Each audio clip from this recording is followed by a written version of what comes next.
Motivational Monday, and we're going to slow down a bit. Donna Krech is in with us, and she's got one solitary life. So tell us more. It's a season, right? I want to slow down. I mean, everybody wants to be healthy, but you know what? There's plenty of time for that next week. It's Christmas, and I think we need to slow down. My favorite composition is one I want to share today, Holly, by James Allen Francis. Some people say the author's unknown. He's not unknown. It's actually attributed to James Allen Francis, and it's titled One Solitary Life, and it is worth taking a few minutes to just take it in. He was born in an obscure village, the child of a peasant woman. He grew up in another village where he worked in a carpenter shop until he was 30. Then for 3 years, he was an itinerant preacher. He never wrote a book.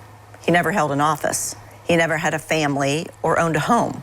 He didn't go to college. He never lived in a big city. He never traveled more than 200 miles from the place where he was born. He did none of the things that usually accompany greatness. He had no credentials but himself. He was only 33 when the tide of public opinion turned against him. His friends ran away. One of them denied him. He was turned over to his enemies and went through the mockery of a trial, and he was nailed on a cross between two thieves.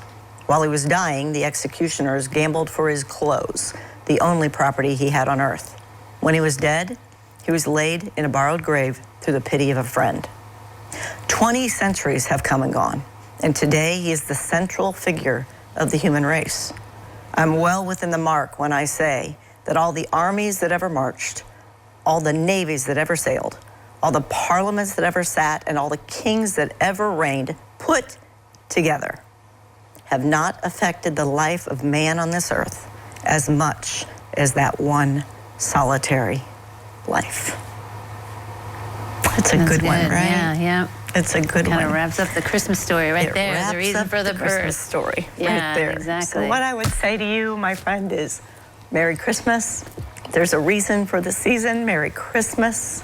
And slowing down, right? And just remembering that true story. You know, true story. Some don't know if it's true or not. They're not sure. Lee Strobel is one to read with all the evidence that this is a real, true story. Josh McDowell is one to research, who's done all the study on, is this real? Did this really happen? And there's so much evidence that it did. It did, exactly. All right, well, Merry Christmas. Thanks, Donna. Merry Christmas, Holly.